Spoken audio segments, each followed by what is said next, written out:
네, 계속해서 뉴스파이치기 시간입니다. 주민 생활과 밀접한 치안 업무를 수행하기 위해 만든 자치경찰제가 오늘부터 본격 시행되는데요. 우여곡절 끝에 첫 발을 내딛는 자치경찰제. 과연 어떤 정책들이 추진되는지 오늘 뉴스파이치기에서 자세히 알아보도록 하겠습니다.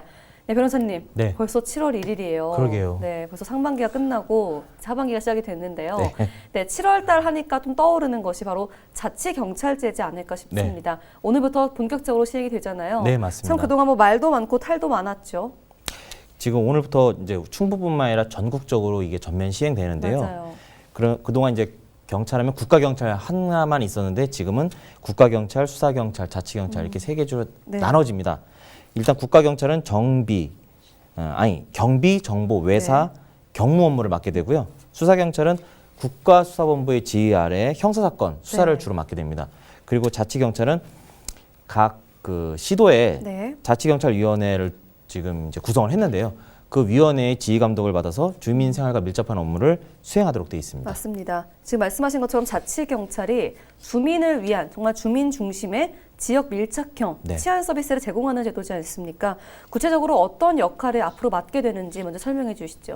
일단 크게 세 가지 정도를 꼽을 수 있겠는데요. 첫 번째는 주민의 생활 안전, 네. 그리고 두 번째는 교통이고요. 세 번째는 그러니까 어떤 행사들, 네. 다중이 모이는 그런 행사에서 혼잡할 수 있는 그 주변의 그렇죠. 교통과 안전을 관리하는 업무를 맡게 되는 겁니다. 네. 대표적으로 일단은 주민 생활 안전 업무가 가장 네. 좀 관심이 가는데요.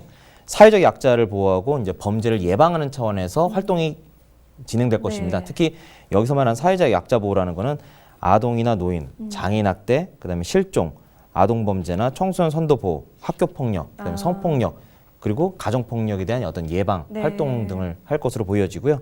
그 교통 업무는 지금 다들 아시다시피 교통 위반 지도 단속하는 업무부터 시작해서요.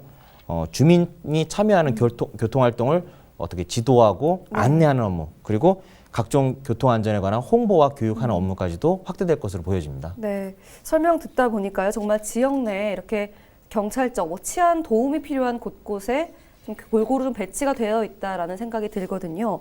앞으로도 뭐 자체 경찰제가 본격 시행되면서 이에 뭐 여러 가지 시행에 따른 좀 기대 효과가 있을 것 같아요. 네, 일단은요. 자치경찰제가 본격적으로 시행되게 되면 무엇보다도 치안에 대한 예산 심사가 간소화되기 네. 때문에 그 주민들의 어떤 요구가 신속하게 정책으로 반영될 것으로 보여집니다. 네. 특히 이번 자치경찰을 하게 된 그 배경은 주민들의 어떤 참여, 네. 그리고 민주적 통제, 그리고 그 지역에 맞는 맞춤형 치안 활동이 가장 핵심이거든요. 따라서 이 부분과 관련해서는 그 지역이 도심인지 농촌인지, 그리고 고령화 지역인지, 도서 지역인지, 산간 지역인지 등에 따라서 그 지역에 특화된 어떤 그렇죠. 치안 행정을 할 수가 있습니다. 한 가지 이 충북과 관련해서 예를 든다면 네. 괴산과 영동 지역은 상대적으로 이제 농업 지역이라고 볼 수 있거든요. 네. 그렇다면 특히 농사철 그리고 열심히 농사를 지어서 만든 그 농수산물 있잖아요.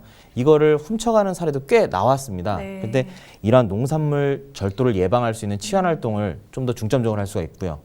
그리고 청주나 진천 이 근교에는 산업단지 등이 꽤 있는데 그러다 보니 어떤 범죄, 특히 재산범죄 등이 좀 많거든요. 네. 따라서 이 부분에 있어서 치안과 방범, 그리고 예방활동 등에 좀 더 중점을 둬서 경찰, 자치경찰력을 어떤 운영할 수 있는 그런 이점이 있습니다. 네, 말씀하신 것처럼 각각의 지역에 특화된 치안 서비스가 제공된다라는 점에서 아무래도 더 많은 주민들, 시민들이 이런 치안 서비스를 제대로 받게 되지 않을까 좀 저도 같이 기대가 되는데요. 네. 하지만 이 자치경찰제가 뭐 처음 시행되는 만큼 우여곡절도 좀 많을 것으로 예상이 되고 있거든요. 네. 네, 어떻게 좀 바라보시는지요? 제대로 잘 유지가 될 수 있을까요? 지금 자치경찰이 완전히 어떤 인력 구조나 이런 측면에서 완전히 분리가 돼서 독립된 것은 아니고요. 네. 여전히 조직 구성원, 예산, 인력 측면에서 얽혀 있습니다. 네. 그러다 보니까 가장 민감한 부분이 인사, 그리고 예산에 관한 문제예요. 그렇죠. 그리고 이 부분에 있어서는 지금 국가경찰, 자치경찰, 그다음에 지자체가 서로 이해관계가 얽혀 있기 때문에 네. 어느 기관에서 더 목소리를 내느냐. 그러다 보면 다른 쪽에서는 소외가 될 수 있고 거기서 충돌이 생길 수가 있거든요. 네. 이 부분에 있어서는 다른 전문가들도 얘기하고 있다시피 좀 상호 간에 좀 양보를 해야 되고 네. 세심한 어떤 조율이 필요하다는 그런 지적들이 나오고 있습니다. 네, 이 자치경찰 체계가 안정화될 때까지는 그래도 뭐 시간이 약이다라는 말처럼 시간이 좀 흘러서 좀 안정화를 기대해 볼 수 있지 않을까 싶은데 지금 처음에는 좀 우여곡절이 있을 수도 있겠죠. 네, 맞습니다. 그 대표적인 예를 하나 들어보겠는데요. 방금 말씀드렸듯이 조직이 완전히 분리되지 않았고 약간 혼재된 형태라고 말씀드렸어요. 좀 네. 불완전한 분리라고 볼 수 있는데요. 그렇죠. 그러다 보니까 자치경찰 업무의 상당 부분이 지금 지구대나 파출소, 그러니까 현장 업무를 맡고 계신 경찰관들한테 많이 집중이 되거든요. 아, 업무도 나눠지는군요. 네, 그런데 정작 이 지구대와 파출소는 누가 그 상황을 네. 그 관리하려면 국가경찰, 즉 112 상황실에서 여기를 통제하게 되거든요. 네. 그러니까 소속은 자치경찰로 이관됐습니다만 네. 국가경찰에서 관장을 한단 말이죠. 그렇죠. 그런데 결국 그러다 보니까 두 군데에서 어떤 통제와 감독을 받게 되다 보니까 네. 지구대나 파출소에 근무하는 경찰관은 기존에 수행했던 업무에 비해서 업무가 맞아요. 많고 또 혼재가 되는 업무를 그러니까요. 맡다 보니까 이 부분에 있어서는 좀 약간 불만이 있을 수 있고요. 네. 좀 개선돼야 되는 부분이라고 많은 지적이 있습니다. 네, 말씀하신 것처럼 지구대와 파출소가 이렇게 업무를 더 떠안게 됨으로써 현장 인력들의 그 업무에 대한 과중함이라고 할까요? 부담이 상당할 것 같은데 이에 대한 시스템이 좀 바로 마련돼야 되지 않을까요?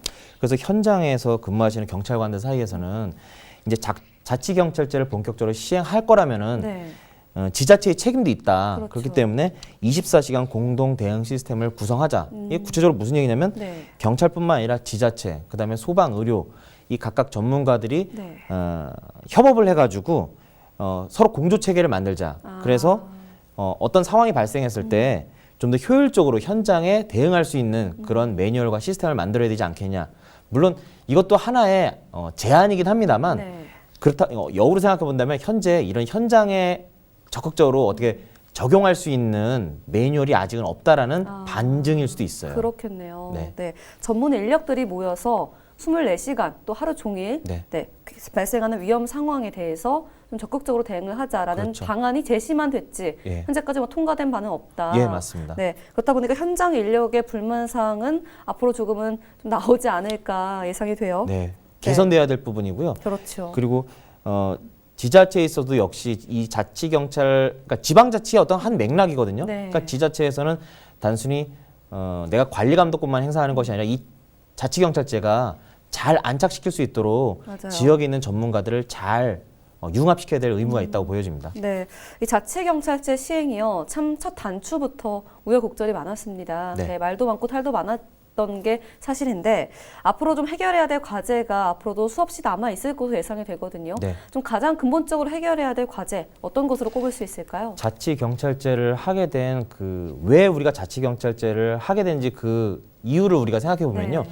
기본적으로 국가경찰에서는 할 수 없었던 업무, 즉 지역 맞춤형 치안 서비스거든요. 네, 근데 그렇죠. 그거를 반드시 자치경찰에서는 해줘야 되고요. 또 하나는 지방자치가 하는 이유가 어떤 주민들의 어떤 그 상향식 통제, 네. 주민 통제를 해야 된다라는 건데 역시 경찰 어떻게 보면 공권력인데 이 부분에 있어서 주민 참여를 통해서 민주적 통제를 반드시 받을 수 있도록 그 시스템이 잘 정착했으면 좋겠습니다. 네. 이렇게 오늘부터 자치분권 2.0 시대의 충북형 자치경찰제 시행이 본격화되고 있는 가운데 시행에 앞서 우려의 목소리도 잇따르고 있는 상황인데요.